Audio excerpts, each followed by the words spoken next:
ओम शांति। आज 22 मार्च 2025। आज बाप दादा के ईश्वरी मधुर महावाक्य सुनते हैं। मीठे बच्चे, तुम्हें नशा चाहिए कि हमारा पारलौकिक बाप वंडर ऑफ द वर्ल्ड स्वर्ग बनाता, जिसके हम मालिक बनते हैं। आज की मुरली में प्रश्न है, बाप के संग से तुम्हें क्या क्या प्राप्तियां होती है? उत्तर है, बाप के संग से हम मुक्ति, जीवन मुक्ति के अधिकारी बन जाते हैं। बाप का संग तार देता है, पार ले जाता है। बाबा हमें अपना बनाकर आस्तिक और त्रिकालदर्शी बना देते हैं। हम रचता और रचना के आदि मध्य अंत को जान जाते हैं। आज की मुरली में गीत बजा है, धीरज धर मनुमा। ओम शांति। यह कौन कहते हैं? बच्चों को बाप ही कहते हैं। सब बच्चों को कहना होता है, क्योंकि सब दुखी हैं, अधीर हैं। बाप को याद करते हैं कि आकर दुख से लिबरेट करो, सुख का रास्ता बताओ। अब मनुष्यों को, उसमें भी खास भारतवासियों को, यह याद नहीं है कि हम भारतवासी बहुत सुखी थे। भारत प्राचीन से प्राचीन वंडरफुल लैंड था। वंडर ऑफ द वर्ल्ड कहते हैं ना। यहाँ माया के राज्य में 7 वंडर्स गाए जाते हैं। यह है स्थूल वंडर्स। बाप समझाते हैं, यह माया के वंडर्स हैं जिसमें दुख है। राम बाप का वंडर है स्वर्ग, वही वंडर ऑफ वर्ल्ड है। भारत स्वर्ग था, हीरे जैसा था। वहाँ देवी देवताओं का राज्य था। यह भारतवासी सब भूल गए हैं। भल देवताओं के आगे माथा टेकते हैं, पूजा करते हैं, परंतु जिनकी पूजा करते हैं उन्हों की बायोग्राफी को जानना चाहिए ना। यह बेहद का बाप बैठ समझाते हैं। यहाँ तुम आए हो पारलौकिक बाप के पास। पारलौकिक बाप है स्वर्ग स्थापन करने वाला। यह कार्य कोई मनुष्य नहीं कर सकते। इनको ब्रह्मा को भी बाप कहते हैं। हे श्री कृष्ण की आत्मा, तुम अपने जन्मों को नहीं जानती हो।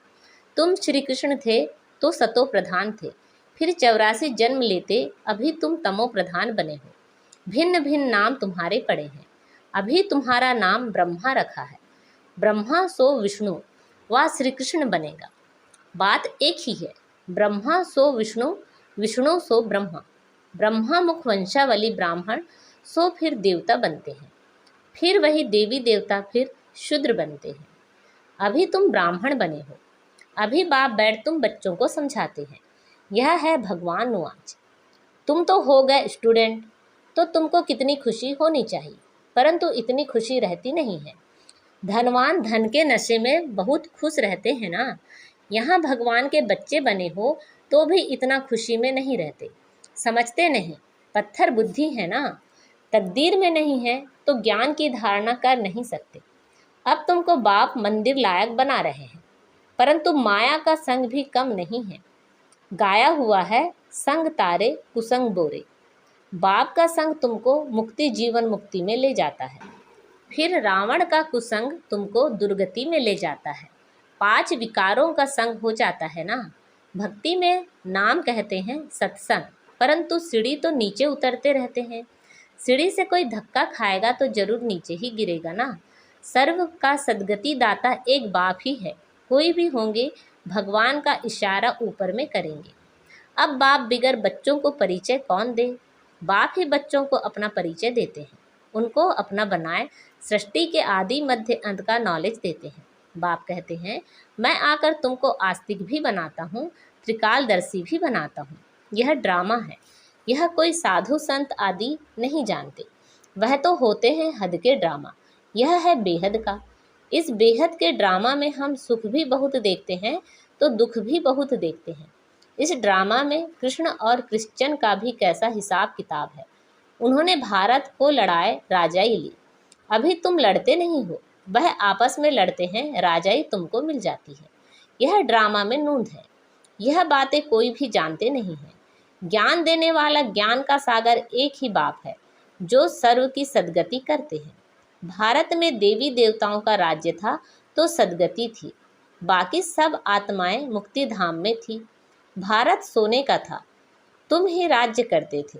सतयुग में सूर्यवंशी राज्य था। अभी तुम सत्यनारायण की कथा सुनते हो। नर से नारायण बनने की यह कथा है। यह भी बड़े अक्षरों में लिख दो। सच्ची गीता से भारत सचखंड वर्थ पाउंड बनता है। बाप आकर सच्ची गीता सुनाते हैं, सहज राजयोग सिखलाते हैं तो वर्थ पाउंड बन जाते हैं। बाबा टोटके तो बहुत समझाते हैं, परंतु बच्चे देह अभिमान के कारण भूल जाते हैं। देही अभिमानी बने तो धारणा भी हो, देह अभिमान के कारण धारणा होती नहीं। बाप समझाते हैं, मैं थोड़ी ही कहता हूँ कि मैं सर्वव्यापी हूँ। मुझे तो कहते भी हो तुम मात पिता, तो इसका अर्थ क्या? तुम्हारी कृपा से सुख घनेरे, अभी तो दुख है। यह गायन किस समय का है, यह भी समझते नहीं है। जैसे पक्षी चूं चूं करते रहते हैं, अर्थ कुछ नहीं, वैसे यह भी चूं चूं करते रहते, अर्थ कुछ नहीं। बाप बैठ समझाते हैं, यह सब है अनराइटियस। किसने अनराइटियस बनाया है? रावण ने। भारत सचखंड था तो सब सच बोलते थे, चोरी ठगी आदि कुछ भी नहीं था। यहाँ कितनी चोरी आदि करते हैं। दुनिया में तो ठगी ही ठगी है। इसको कहा ही जाता है पाप की दुनिया, दुख की दुनिया। सतयुग को कहा जाता है सुख की दुनिया। यह है विशेष वैश्यालय, सतयुग है शिवालय। बाप कितना अच्छी रीति बैठ समझाते हैं। नाम भी कितना अच्छा है, ब्रह्मा कुमारी ईश्वरीय विश्वविद्यालय। अब बाप आकर समझदार बनाते हैं, कहते हैं इन विकारों को जीतो तो तुम जगत जीत बनेंगे। यह काम ही महाशत्रु है। बच्चे बुलाते भी इसलिए हैं कि हमको आकर गॉड गॉडेज, देवी देवता बनाओ। बाप की यथार्थ महिमा तुम बच्चे ही जानते हो। मनुष्य तो ना बाप को जानते, ना बाप की महिमा को जानते हैं। तुम जानते हो वह प्यार का सागर है। बाप तुम बच्चों को इतना ज्ञान सुनाते हैं, यही उनका प्यार है। टीचर स्टूडेंट को पढ़ाते हैं तो स्टूडेंट क्या से क्या बन जाते हैं। तुम बच्चों को भी बाप जैसा प्यार का सागर बनना है, प्यार से कोई को भी समझाना है। बाप कहते हैं तुम भी एक दो को प्यार करो, नंबर 1 प्यार है। बाप का परिचय दो। तुम गुप्त दान करते हो, एक दो के लिए घृणा भी नहीं रहनी चाहिए, नहीं तो तुमको भी डंडे खाने पड़ेंगे। किसी का तिरस्कार करेंगे तो डंडे खाएंगे। कभी भी किसी से नफरत नहीं रखो, तिरस्कार नहीं करो। देह अभिमान में आने से ही पतित बने हो। बाप देही अभिमानी बनाते हैं तो तुम पावन बनते हो। सबको यही समझाओ कि अब 84 का चक्र पूरा हुआ है। जो सूर्यवंशी महाराजा महारानी थे, वही फिर 84 जन्म लेते उतरते उतरते अब आकर पट पड़े हैं। अब बाप फिर से महाराजा महारानी बना रहे हैं। बाप सिर्फ कहते हैं माँ में कम याद करो तो पावन बन जाएंगे। तुम बच्चों को रहमदिल बन, सारा दिन सर्विस के ख्यालात चलने चाहिए। बाप डायरेक्शन देते रहते हैं, मीठे बच्चे रहमदिल बन, जो बिचारी दुखी आत्माएं हैं उन दुखी आत्माओं को सुखी बनाओ। उन्हें पत्र लिखना चाहिए बहुत शॉर्ट में। बाप कहते हैं मुझे याद करो और वर्षे को याद करो। एक शिव बाबा की ही महिमा है। मनुष्यों को बाप की महिमा का भी पता नहीं है। हिंदी में भी चिट्ठी लिख सकते हो। सर्विस करने का भी बच्चों को हौसला चाहिए। बहुत हैं जो आपघात करने बैठ जाते हैं, उन्हें भी तुम समझा सकते हो कि जीवघात महापाप है। अभी तुम बच्चों को श्रीमत देने वाला है शिव बाबा, वह है ही श्री श्री शिव बाबा। तुमको बताते हैं श्री लक्ष्मी श्री नारायण। श्री श्री तो वह एक ही है, वह कभी चक्र में आते नहीं हैं। बाकी तुमको श्री का टाइटल मिलता है। आजकल तो सबको श्री का टाइटल देते रहते हैं। कहाँ वह निर्विकारी, कहाँ यह विकारी, रात दिन का फर्क है। बाप रोज समझाते रहते हैं, एक तो देही अभिमानी बनो और सबको पैगाम पहुँचाओ। पैगंबर के बच्चे तुम भी हो। सर्व का सदगति दाता एक ही है। बाकी धर्म स्थापक को गुरु थोड़े ही कहेंगे, सदगति करने वाला है ही एक। अच्छा, मीठे मीठे सिखलते बच्चों प्रति माता पिता बाप दादा का याद प्यार और गुड मॉर्निंग।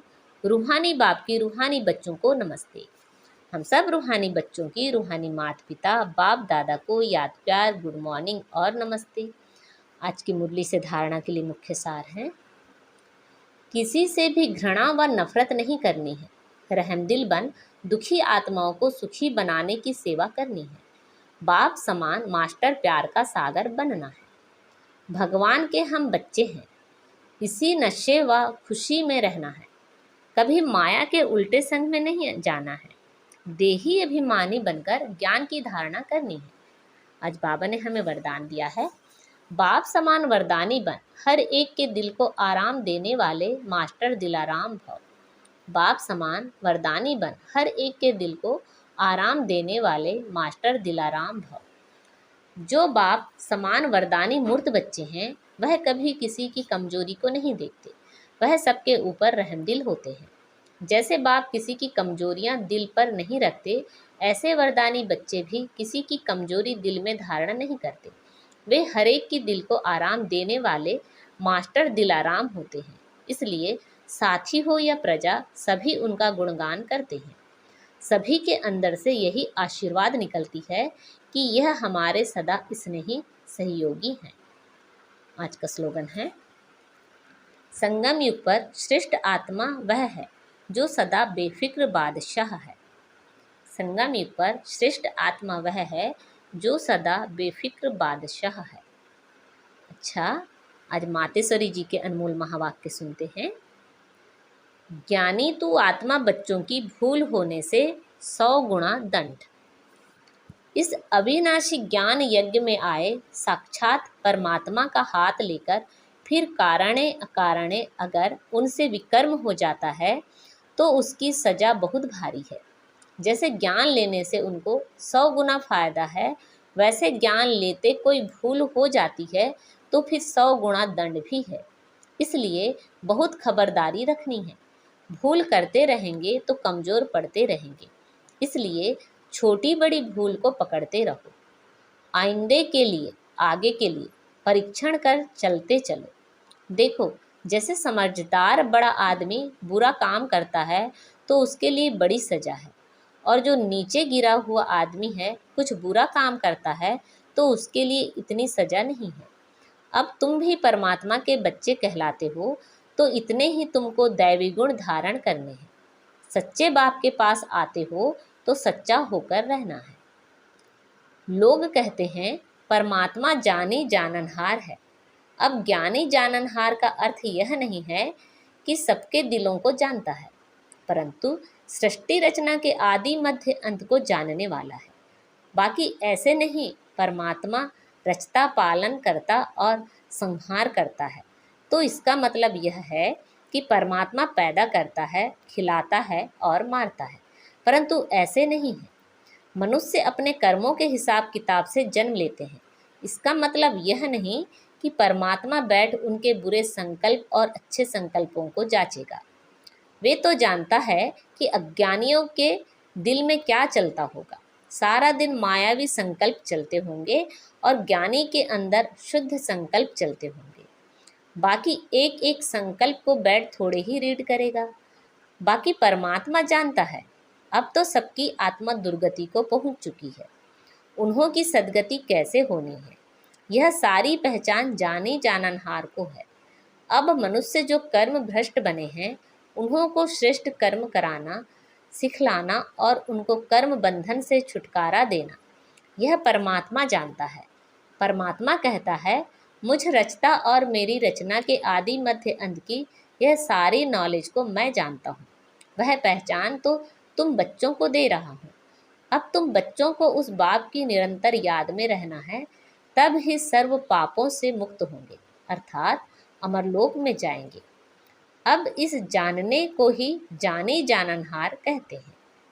अच्छा, ओम शांति। आज के अव्यक्त इशारे, सत्यता और सभ्यता रूपी कल्चर को अपनाओ। कभी भी सभ्यता को छोड़ करके सत्यता को सिद्ध नहीं करना।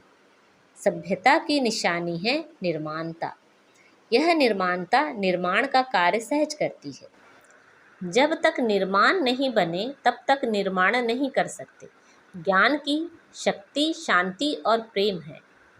अज्ञान की शक्ति क्रोध को बहुत अच्छी तरह से संस्कार बना लिया है और यूज़ भी करते रहते हो, फिर माफ़ी भी लेते रहते हो। ऐसे अब हर गुण को, हर ज्ञान की बात को संस्कार रूप में बनाओ तो सभ्यता आती जाएगी। अच्छा, ओम शांति।